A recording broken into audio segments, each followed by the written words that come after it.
तो बच्चों हम देख रहे हैं हमारी 11th क्लास का 13वां अध्याय, जिसका पार्ट 6 हम पढ़ने वाले हैं, चक्रीय और अचक्रीय फोटो फॉस्फोरिलेशन। ठीक है, स्टार्ट करते हैं विदाउट वेस्टिंग आवर टाइम। चक्रीय व अचक्रीय फोटो फॉस्फोरिलेशन मैं आपको ऑलरेडी बता चुकी हूँ उसके बारे में। आज हमें थोड़ा सा चीज़ें देखनी है क्योंकि मैं ऑलरेडी आपको बहुत अच्छे से डिस्क्राइब कर चुकी हूँ आपके लास्ट टू लास्ट पार्ट में। ठीक है, तो जीवों में ऑक्सीकरणीय पदार्थों से ऊर्जा निकलने तथा उससे बंद ऊर्जा के रूप में संचय करने की क्षमता होती है। यानी कि एटीपी का फॉर्मेशन, ऊर्जा का फॉर्मेशन हम कर रहे हैं, वही बात यहाँ पर बोली जा रही है। विशेष पदार्थ जैसे एटीपी इस ऊर्जा को अपने रासायनिक बंध से संजोए रखती है। जो भी बॉन्ड फॉर्मेशन होता है, जैसे ये बॉन्ड है, ये जो बॉन्ड फॉर्मेशन है, दोनों में जो बंध बनाए रखा है, इसको कौन कर रहा है? एटीपी। ठीक है, कोशिकाओं द्वारा माइटोकॉन्ड्रिया या क्लोरोप्लास्ट में एटीपी के संश्लेषण की प्रक्रिया को फॉस्फोरिलेशन कहते हैं। क्या कहते हैं? फॉस्फोरिलेशन कहते हैं।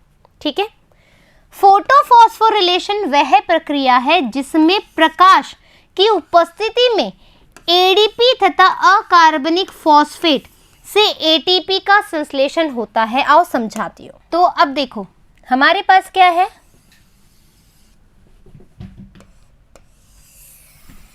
ये है हमारी ग्रीन लीफ,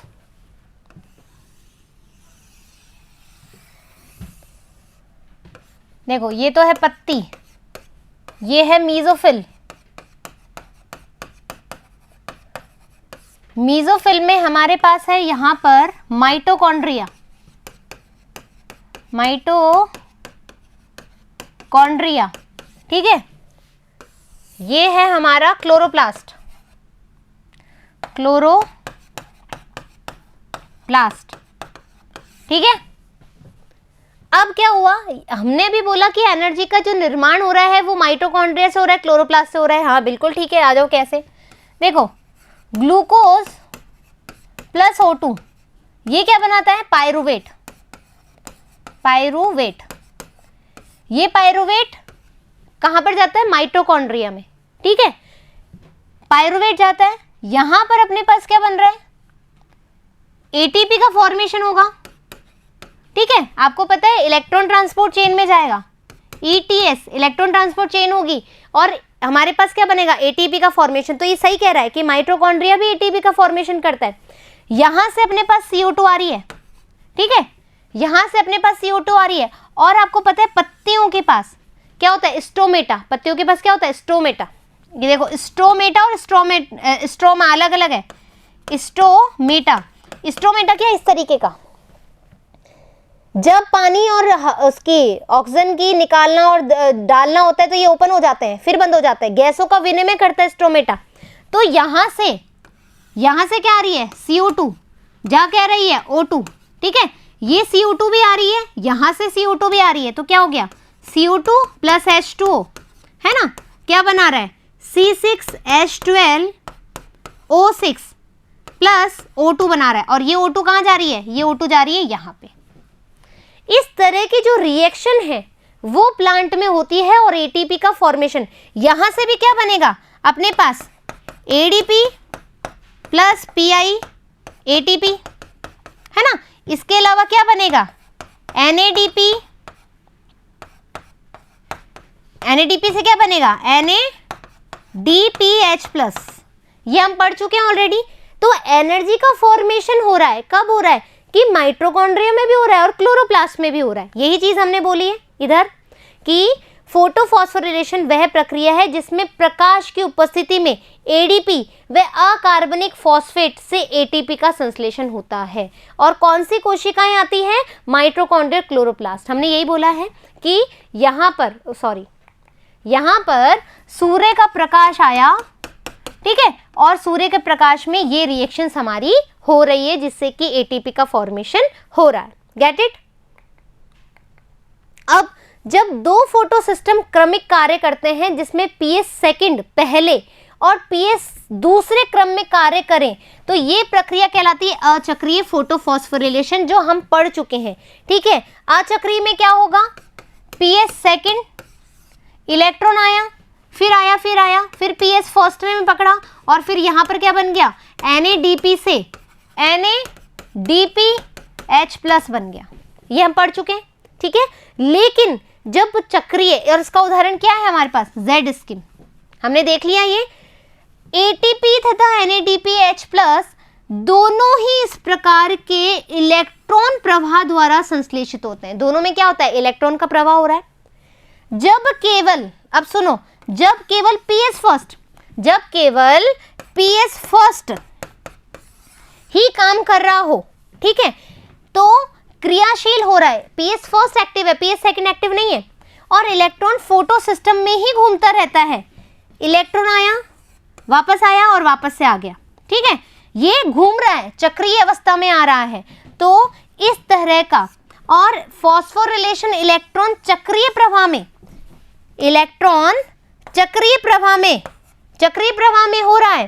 तो क्या बोलेंगे अपन इसको, ये प्रवाह संभवतः स्ट्रोमा लैमेली में होता है। ये इंपॉर्टेंट बात है, नीट में क्वेश्चन पूछा जाता है, जो साइक्लिक फोटोफॉस्फोराइलेशन है वो कहाँ होता है, स्ट्रोमा लैमेली में। कहाँ होता है, स्ट्रोमा लैमेली में।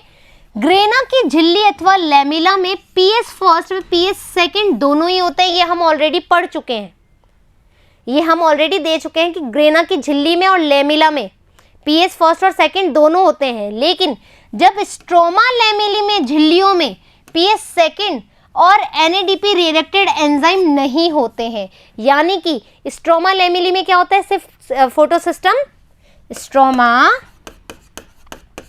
लैमेली में क्या होता है, PS फर्स्ट होता है ओनली, और PS फर्स्ट होगा तो यहां पर क्या चलेगा, चक्रीय चलेगा। क्लियर बात, यही बात बोलिए।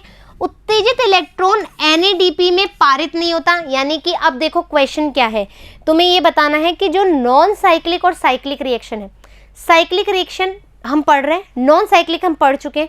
नॉन साइक्लिक रिएक्शन में तुम्हारे पास क्या बना था, ATP भी बना था और NADPH भी बना था, है ना। लेकिन यहां पर जो रिएक्शन होगी, PS फर्स्ट से इलेक्ट्रॉन जाएगा, वापस से आएगा, वापस जाएगा, वापस आएगा, तो यहां पर क्या होगा, यहां पर ऐसे होगा ADP + PI, तो ये क्या बनाएगा, ATP।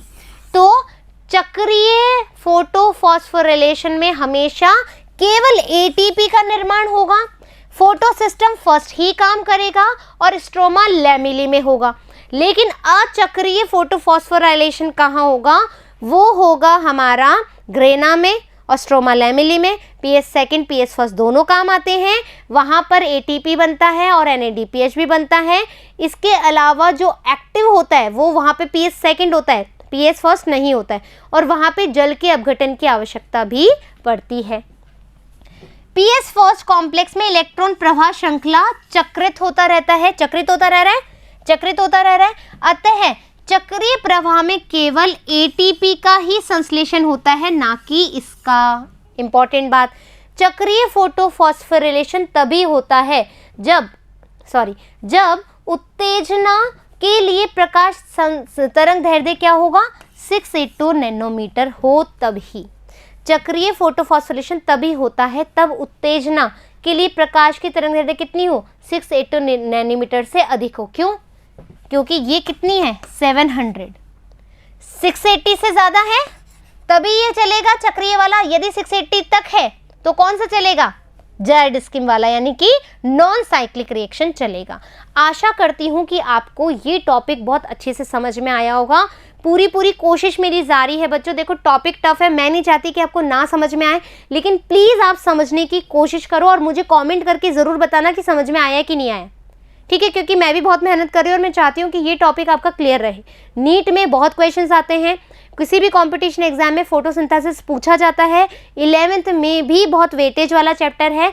सो प्लीज़ जैसा भी आपका रिएक्शन होगा, अच्छा बुरा, मैं दोनों को एक्सेप्ट करने के लिए प्रिपेयर हूँ, ठीक है। जल्दी मिलेंगे नए टॉपिक के साथ, जब तक धन्यवाद।